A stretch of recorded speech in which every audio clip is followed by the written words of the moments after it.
ចាអស់លោកអ្នកនឹងបានជ្រាបប្រធានបទរបស់យើងពាក់ព័ន្ធជាមួយនឹងស្ថាបត្យកម្មជាមួយនឹងហុងស៊ុយ Architecture is not the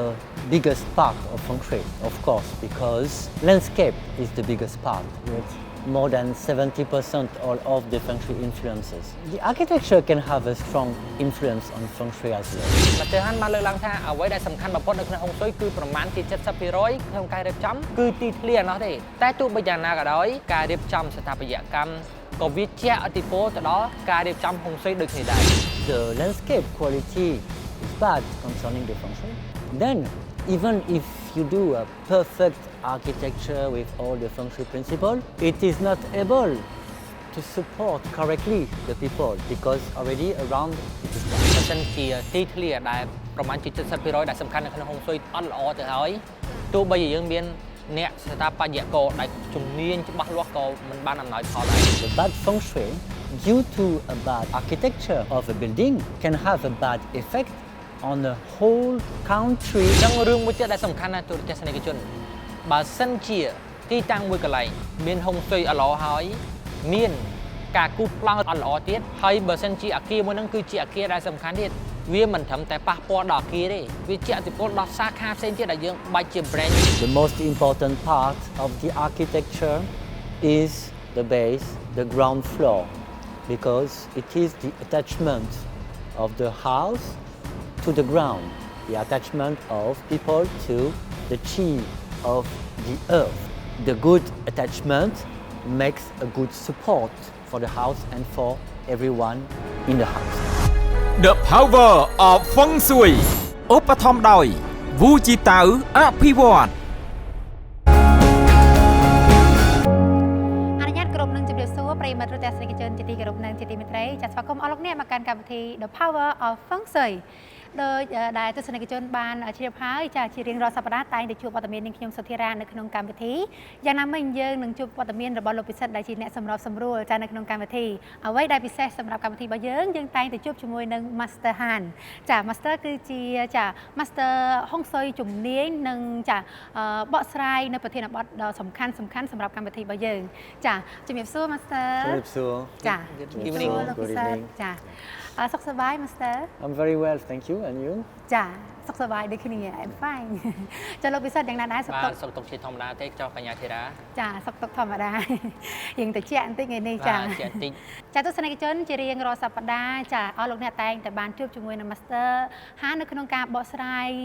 នៅចម្ងល់របស់អស់លោកអ្នកពាក់ព័ន្ធជាមួយនឹងការរៀបចំក្បួនហុងស៊ុយណាចាហើយថ្ងៃនេះផងដែរចាអស់លោកអ្នកនឹងចាបានជ្រាបនៅប្រធានបទរបស់យើងពាក់ព័ន្ធជាមួយនឹងស្ថាបត្យកម្មជាមួយនឹងហុងស៊ុយចាហើយស្ថាបត្យកម្មជាមួយនឹងហុងស៊ុយវាពាក់ព័ន្ធជាមួយនឹងអីខ្លះថាតើការរៀបចំហុងស៊ុយរបស់យើងសម្រាប់ពាក់ព័ន្ធជាមួយអាគារដែលយើងកំពុងតែធ្វើការចារៀបចំហុងស៊ុយបែបណាដើម្បីឲ្យមានលក្ខណៈងាយស្រួលឬក៏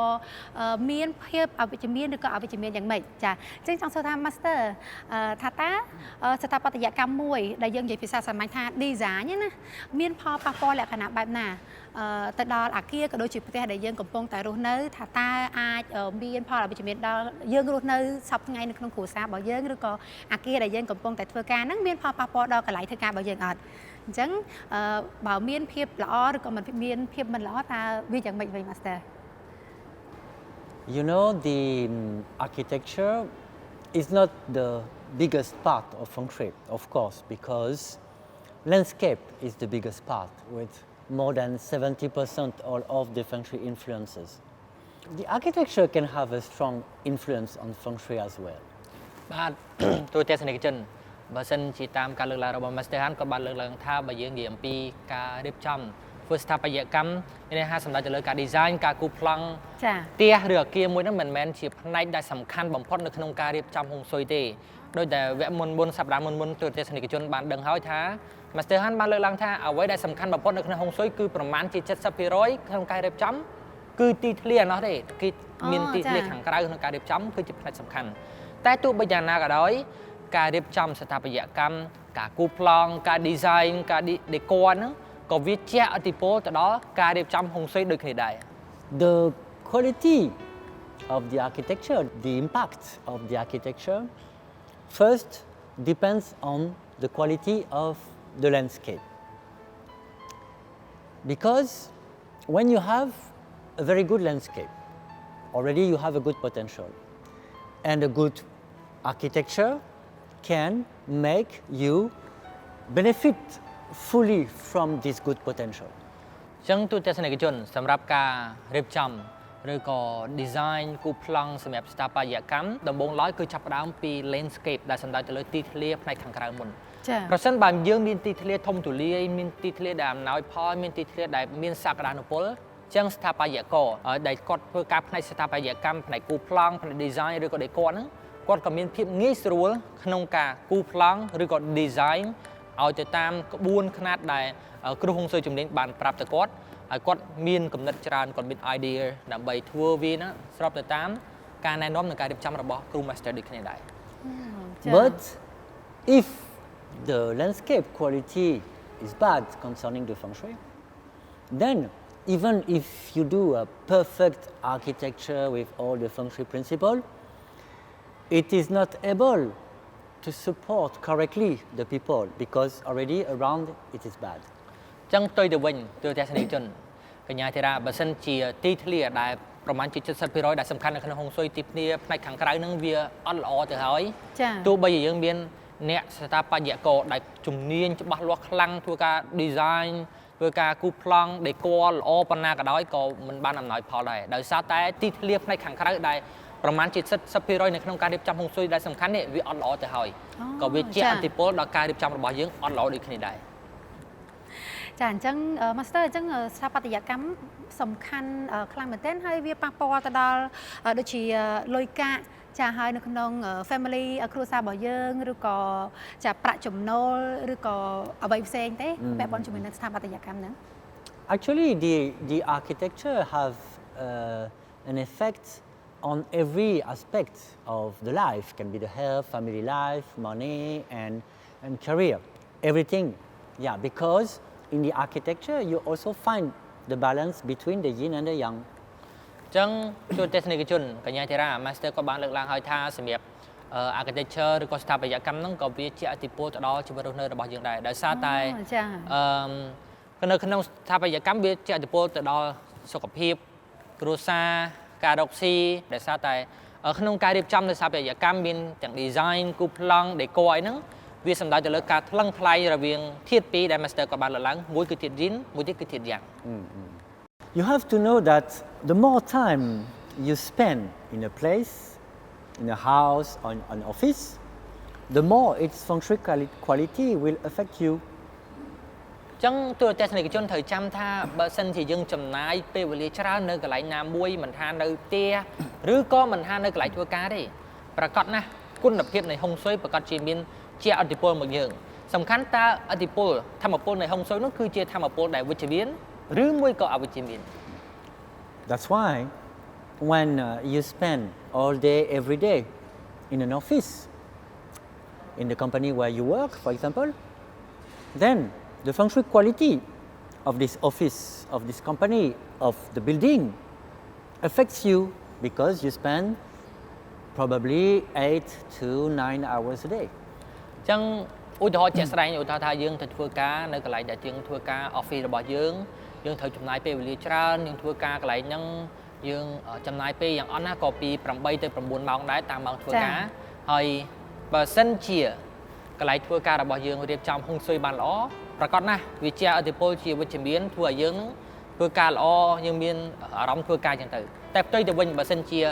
ហុងស៊ុយនៅកន្លែង office របស់យើងមិនទៅជាល្អការងារលទ្ធភាពការងារក៏វាទៅតាមនឹងដែរ And sometimes the architecture, the feng shui of a building, of a company can affect more people than the people that are working in this company. Like for example, the feng shui of a headquarter. ចឹងអ្វីដែលសំខាន់មួយទៀតនោះគឺថានៅពេលដែលការរៀបចំនៃអគារមួយកន្លែងដែលកន្លែងធ្វើការនោះបើសិនជាវាអត់មានហុងស៊ុយល្អវាប្រកាសជាជះឥទ្ធិពលជាអវិជ្ជមានហើយដែលធ្វើឲ្យប៉ះពាល់មនុស្សជាច្រើនដែលធ្វើការនៅក្នុងអគារនោះតែម្ដងវាខ្លាំងជាងមនុស្សម្នាក់ដែលគាត់ធ្វើការមិនសូវបានល្អនៅក្នុងក្រុមហ៊ុនទៅទៀត The feng shui of the headquarter of the big company has an impact on all the employees of this company, even those who are working in a different building, because they all depend on the decision that are taken in the headquarters. ចឹងទូរទស្សនិកជនអ្វីដែលកាន់តែសំខាន់នោះប្រសិនបើការិយាល័យកណ្ដាលមានថាការិយាល័យកណ្ដាលរបស់ក្រុមហ៊ុនមួយ headquarter នឹងគឺមិនទាន់បានរៀបចំហុងស៊ុយល្អហើយនោះមានន័យថាឲ្យមានហុងស៊ុយល្អទេវាប្រកាសជាជះឥទ្ធិពលមិនត្រឹមតែអគារមួយហ្នឹងទេវាជះឥទ្ធិពលដល់សាខាផ្សេងទៀតដែលយើងបាច់ជា branch សាខាមួយៗនៅតាមទីក្រុងខេត្តក្រុងនីមួយៗហ្នឹងដោយសារតែការិយាល័យកណ្ដាលរបស់យើងមិនមាននៅ productive មានថាការងាររបស់បុគ្គលិកហ្នឹងមិនសូវជារលូនហើយអញ្ចឹងសាខាផ្សេងទៀតហ្នឹងក៏វាមានបញ្ហាទៅតាមនឹងដែរ Let's see now some examples of bad architecture that can have direct effects in Feng Shui and in the life of people. First, let me show you this building in Paris. It is a headquarter, but the shape of this building is very bad. You can see that the base is very weak compared to the top. So, in this company, because of this building, the business is very unstable. And when some times are tough, then everything can fall down. ចឹងទូទស្សនិកជនជាឧទាហរណ៍ជាក់ស្ដែង Master Han គាត់បានលើកឡើងអំពីការិយាល័យកណ្ដាលរបស់ក្រុមហ៊ុនមួយដែលមានមូលដ្ឋាននៅទីក្រុងប៉ារីសនៅប្រទេសបារាំងឯណោះដែលក្រុមហ៊ុនមួយនេះគឺសម្រាប់ស្ថាបត្យកម្មរបស់គាត់មានថា design គូប្លង់សាងសង់ចេញមកគឺមានលក្ខណៈអគារគ្រឹះមិនសូវជាមកទៅមិនសូវជាមិនសមនឹងភ្នែករឹងមាំដោយសារតែអាក្រោមទៅវារាងតូចដល់លើរាងធំជាងអញ្ចឹងណាដោយតែទូរទស្សនិកជនបានឃើញនៅក្នុងរូបហើយការដែលមានអាគារស្ថាបត្យកម្មដែលមិនស័ក្តិសមហើយវាអត់ទៅតាមក្បួននៃការរៀបចំហុងស៊ុយបែបនេះបានធ្វើឲ្យអាជីវកម្មមួយនោះជាក់ស្ដែងគឺចេញលទ្ធផលហើយធ្វើឲ្យអាជីវកម្មការរកស៊ីរបស់គាត់ហ្នឹងមិនមានស្ថិរភាពធ្វើឲ្យមានការរកស៊ីមានភាពរអាក់រអួលមិនសមទៅតាមប្រកបទោះបីជាគាត់ខំប្រឹងធ្វើការបុគ្គលិកខំប្រឹងធ្វើការម្ចាស់ក្រុមហ៊ុនខំប្រឹង put effort on it ក៏ដោយក៏នៅតែមានបញ្ហាធ្វើឲ្យអាជីវកម្មមានរអាក់រអួលហើយមិនសូវជាមានស្ថិរភាពផងដែរ And in this second example, interesting for me, it is not an office building, it is a hotel in Dubai. It is also a good example of a bad feng shui with a direct effect that we can see. ចឹងសម្រាប់ទីតាំងមួយទៀតជាឧទាហរណ៍ជាក់ស្ដែងដូចគ្នាដែរដែលនេះគឺជាមិនមែនជាអគារកន្លែងធ្វើការគឺជាសន្តាគារមួយដែលគេចំណាយលុយរាប់លានដុល្លារដើម្បីសាងសង់នៅក្នុងទីក្រុងដ៏ល្បីមួយដែលទូរទស្សនិកជនប្រហែលជាស្គាល់ហើយទីក្រុងអ្នកមានទីក្រុងឌូបៃដែលសន្តាគារនេះក៏អាចចាត់ទុកបានថាគឺជាសន្តាគារដែលមានស្ថាបត្យកម្មដែលមិនល្អនិយាយបើយើងនិយាយពីការរៀបចំហុងស៊ុយ Yes, you see, not only this hotel is surrounded by water everywhere is not very good, and its shape is very thin and long, and it has a big hole in the center. So what happened? 1 week before the grand opening, a big fire burst in the center, destroyed the center, the entrance, so they have to rebuild it and spend a lot of money before they could open the hotel. ចឹងជាឧទាហរណ៍ជាក់ស្ដែងតែម្ដងសម្រាប់សន្តាគារមួយដែលមានមូលដ្ឋាននៅទីក្រុងឌូបៃគឺសន្តាគារនេះគឺមើលទៅយើងមើលឃើញថាស្អាតប៉ុន្តែដោយសារតែសន្តាគារគឺព័ទ្ធទៅដោយទឹកគឺមានទឹកនៅខាងចំកណ្ដាលហើយអ្វីដែលសំខាន់គឺសន្តាគាររាងរបស់សន្តាគារអគារនោះវាមានលក្ខណៈស្ដើងរបៀបថាយើងមិនសូវជាធំពេកដែលហើយមានវែងទៀតរាងវែងហើយបន្ថែមពីនោះគឺទូទស្សនិកជនបានឃើញនៅក្នុងរូបភាពហ្នឹងគឺសម្រាប់ផ្លូវចូលគឺមានប្រហោងហៅថាបន្លោះធំមែនតើសម្រាប់អគារសន្តាគារមួយហ្នឹងអញ្ចឹងរឿងអ្វីដែលសំខាន់យើងចាប់អារម្មណ៍នោះមុនពេលដែលថ្ងៃបើកសម្ពុតជាផ្លូវការរបស់សន្តាគារមួយដែលនៅក្នុងទីក្រុងឌូបៃហ្នឹង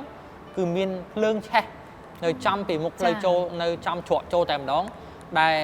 ភ្លើងឆេះខ្លាំងមែនតើដែលធ្វើឲ្យម្ចាស់សន្តាគារហ្នឹងខាត់បងប្រាក់ច្រើនណាស់ដែលត្រូវតែធ្វើការវាយចោលសាងសង់ឡើងវិញតែម្ដងសាងសង់មួយចំនួនផ្នែកមួយចំនួនឡើងវិញ Yes, you know, it is not easy to apply feng shui because sometimes the problem is big So the solution should be big. And yes, of course, some solution, especially the big solution, cost a lot of money. But it is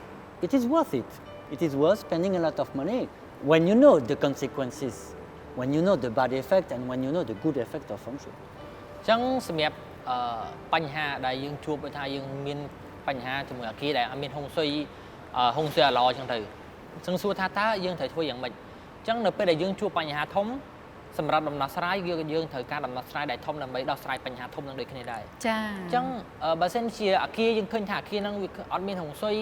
យើងខំប្រឹងធ្វើការនៅតែមិនមានដំណើរការអាជីវកម្មនៅតែមិនរលូនចឹងដំណោះស្រាយមានតែមួយគឺយើងត្រូវតែវាយចោលដើម្បីសាងសង់ថ្មីដោយសារតែយើងមើលឃើញថាបើសិនជា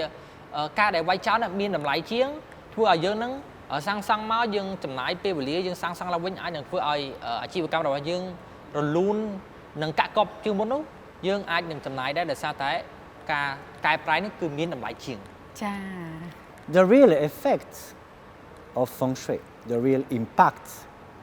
of Feng Shui is much more important than most people think. It can have a very strong impact on many people. ចឹងការរៀបចំហុងស៊ុយនេះគឺវាមានសារៈសំខាន់ហើយវាមានផលប៉ះពាល់ខ្លាំងជាមនុស្សទូទៅមួយចំនួនគិតទៅទៀតមានន័យថាវាអាចនឹងជាការ surprise មួយដែរវាលើសពីការរំពឹងទុកណាយើងការតែបើសិនជាកន្លែងមួយដែលអត់ល្អទៅយើងអត់រំពឹងថាវានឹងមានរឿងនឹងកើតឡើងពេលដែលយើងរៀបចំឲ្យទៅជារីកចម្រើនចឹងបើសិនយើងរៀបចំឲ្យវាអាចនឹងមានភាពរីកចម្រើនបានទៅដែរចា You have to know that sometimes the bad Feng Shui due to a bad architecture of a building can have a bad effect on the whole country. ចឹងរឿងមួយទៀតដែលសំខាន់ណាស់ទូរទស្សនិកជនបើសិនជាទីតាំងមួយកន្លែងទាំងកន្លែងរ៉ូស៊ីឬក៏គេហដ្ឋានរបស់យើងមានហុងស៊ុយអត់ល្អហើយមានការគូសប្លង់ឬក៏ design ផ្ទះរៀងរបស់ផ្ទះអត់ល្អទៀតហើយបើសិនជាអាគារមួយហ្នឹងគឺជាអាគារដែលសំខាន់ទៀតវាមិនត្រឹមតែប៉ះពាល់ដល់អាគារទេវាអាចនឹងប៉ះពាល់ទៅដល់ប្រទេសទាំងមូលទៀតអូអញ្ចឹងមានន័យថានៅទូទាំងប្រទេសតែម្ដង Master ឬក៏យ៉ាងម៉េចចាហើយវាកើតឡើងនៅពេលណាដែរ Master អាចលើក example ខ្លះៗបានទេចា Yes, of course I have a significant example. I never teach anything important in Feng Shui without a good example. Because Feng Shui is real and you need to have example to show what you say. ចឹងទូរទស្សនិកជនសម្រាប់អ្វីដែលកញ្ញាធីរ៉ាបានសួរទៅកាន់ Master Han គាត់បានលើកឡើងថាប្រកាសណាស់គាត់ជាមាននៅឧទាហរណ៍ជាក់ស្ដែងសម្រាប់បង្ហាញនិងបញ្យល់ទៅកាន់ទូរទស្សនិកជនជាក់ស្ដែង Master គាត់បានលើកឡើងថាអ្វីដែលគាត់បានបង្រៀននៅក្នុងហុងស៊ុយនឹងគឺសុទ្ធតែមានឧទាហរណ៍ជាក់ស្ដែងទាំងអស់ដោយសារតែហុងស៊ុយគឺជាការពិតអ្វីដែលពិតសំដៅទៅលើអ្វីដែលពិតអ្វីដែលឆ្លុះបង្ហាញពីការពិតហើយមានលទ្ធផលជាក់ស្ដែងចា When you pretend when you claim that a building, a house, a place has a good Feng Shui or a bad Feng Shui, you need the proof.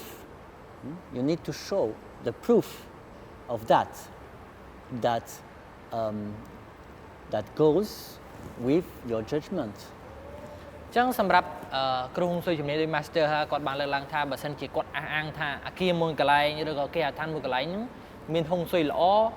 ឬមួយអាក្រក់ហ្នឹងចឹងគាត់ត្រូវតែមានភ័ស្តុតាងយកមកអះអាងថាវាពិតជាមានហុងស៊ុយអាក្រក់មែនឬមួយក៏វាពិតជាមានហុងស៊ុយដែលល្អមែនទៅតាមភ័ស្តុតាងហើយទូរទស្សនិកជនគឺជាអ្នក judge ជាអ្នកវិតម្លៃនិងជាអ្នកកំណត់ថាតើគាត់មានប្រសាសន៍នេះត្រូវឬមួយក៏ខុសដែរចា៎ So the most significant example that I have about a bad architecture that can affect a whole country is the French Ministry of Finance in Paris, France. ចឹងសម្រាប់ឧទាហរណ៍ជាក់ស្ដែងដែល Master Han នឹងធ្វើការលើកឡើងជាឧទាហរណ៍សម្រាប់ជូនទៅដល់ទូរទស្សនិកជនឆ្លើយតបទៅនឹងសំណួររបស់កញ្ញាធីរ៉ាតើតងជាមួយនឹងអាគាររដ្ឋាភិបាលមួយកន្លែងគឺជាអាគាររបស់ក្រសួងហិរញ្ញវត្ថុរបស់ប្រទេសបារាំងដែលគាត់បានអះអាងថានេះគឺជាអាគារដែលមានការរៀបចំហុងស៊ុយដែលមិនល្អដែលធ្វើឲ្យប៉ះពាល់ទៅដល់ ការរៀបចំនិងដំណើរការរបស់ក្រសួងស្ថាប័នមួយនេះដោយសារតែអគារមួយនេះវាមានស្ថាបត្យកម្មដែលมันស្របទៅតាមការរៀបចំហុងស៊ុយជាពលគឺសំដៅទៅលើការ design ការ decor និងការគូប្លង់នៅពេលដែលគូប្លង់ចេញហើយទើបវិស្វករធ្វើការសាងសង់បាទ You see, the shape of this building is very long and narrow, and its base on the ground is open, with also many busy roads passing underneath and like cutting the base. And at the end, the building finishes into the water. ចឹងសម្រាប់អគាររបស់ក្រសួងហិរញ្ញវត្ថុរបស់ប្រទេសបារាំងហ្នឹងគឺមានលក្ខណៈវែងហើយអគារហ្នឹងទៀតសោតមានលក្ខណៈទូរទស្សនិកជនអាចមើលឃើញនៅក្នុងរូបភាពបានមានលក្ខណៈចម្លែកដែរដោយសារតែអគារមានលក្ខណៈវែងហើយនៅពីក្រោមអគារហ្នឹងគឺមានទុកចន្លោះសម្រាប់ផ្លូវឡានដើម្បីធ្វើដំណើរទៀតដែលផ្លូវឡានគឺជាផ្លូវដែលមានចរាចរណ៍មមាញឹកដែរដែលធ្វើឲ្យហាក់បីដូចជាផ្លូវឡានដែលទុកចន្លោះផ្លូវឡានហាក់បីដូចជាកន្លែងដែលកាត់ផ្ដាច់នៅគ្រឹះរបស់អគារអញ្ចឹងអគារនេះមានលក្ខណៈវែងដោយចាប់ដើមសាងសង់ពីផ្លូវលើគោកពីដីដែលមាននៅលើគោកហើយមានលក្ខណៈវែងដោយបញ្ចប់ទៅក្នុងចុងអគារហ្នឹងនៅក្នុងទឹកវិញដោយសារតែទោះបីជាអគារហ្នឹងនៅជាប់មាត់ទឹកក៏ដោយក៏ Master គាត់បានលើកឡើងថាអគារនេះគឺជាអគារដែលមានហុងស៊ុយដែលអត់ល្អដែរ So when I realized that this building, which is an important one for the country, had a bad feng shui, I looked for the proof. I looked for something that can confirm my analysis. And I found out that at the moment the Ministry of Finance was moved to this new building in 1993, I guess. Suddenly, the public debt of France raised strongly and then continues to raise very strongly since then. ចឹងទូរទស្សនិកជនសម្រាប់ការអះអាងជាមួយនឹងឧទាហរណ៍របស់ Master គាត់បានលើកឡើងថានៅពេលដែលគាត់មើលទៅលើអគារហ្នឹងគាត់មើលឃើញថាអគារហ្នឹងពិតជាអគារដែលមានហុងស៊ុយដែលមិនល្អមែន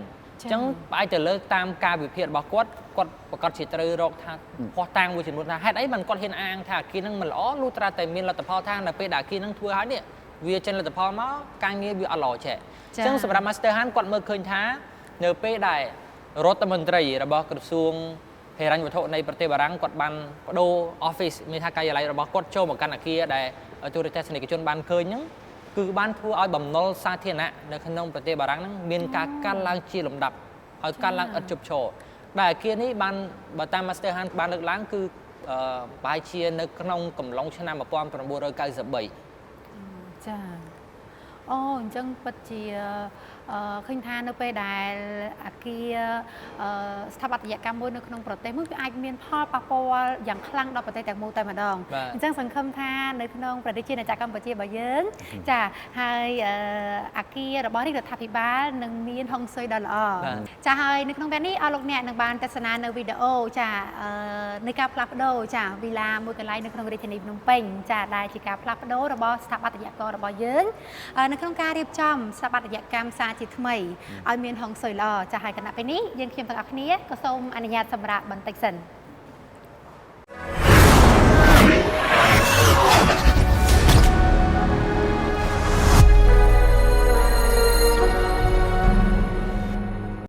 ឧបត្ថម្ភដោយវូជីតៅអភិវឌ្ឍឧបត្ថម្ភដោយវូជីតៅអភិវឌ្ឍ Greetings, ladies and gentlemen. Today we are at one of my customers' house, a very nice villa in Shui Chongwa. ទូរទស្សនិកជនជាទីគោរពនិងជាទីមេត្រីសប្តាហ៍នេះយើងមកដល់ទីតាំងថ្មីមួយទៀតហើយដែលជាគេអត្ថារបស់តេជជនរបស់ Master Han ដែលមានទីតាំងនៅក្នុងវីឡាមួយកន្លែងដែលស្ថិតនៅក្នុងទឹកដីជ្រោយចង្វា At first, my customers just want to know if this place has a good feng shui, generally speaking, and if there is something we can do to improve it. ទូរទស្សនិកជនតែប៉ុន្តែដំបូងឡើយហ្នឹងគឺអតិថិជនរបស់គាត់បានស្វែងរក Master Han ចង់ឲ្យ Master ឆៃថាតើនៅគេអត្ថារបស់គាត់ហ្នឹងមានហុងស៊ុយឬមួយក៏អត់ហើយបើសិនជាមានហើយឬក៏ខ្វះចន្លោះកន្លែងណាមួយគឺគាត់ចង់ឲ្យ Master Han ជួយរៀបចំបន្ថែមដើម្បីស្របទៅតាមការចង់បានរបស់គាត់ដូចគ្នា after my audit and my recommendation, the customer decided to change a lot of things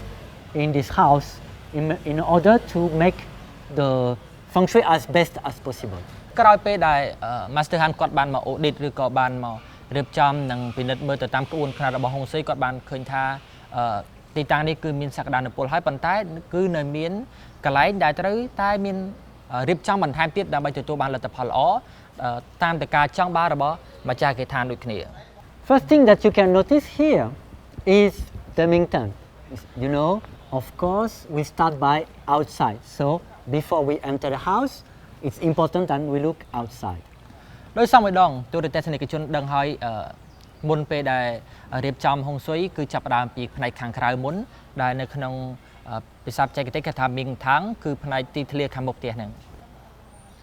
This Mingtang is big and nice, wide open, clear, good design. So it's very good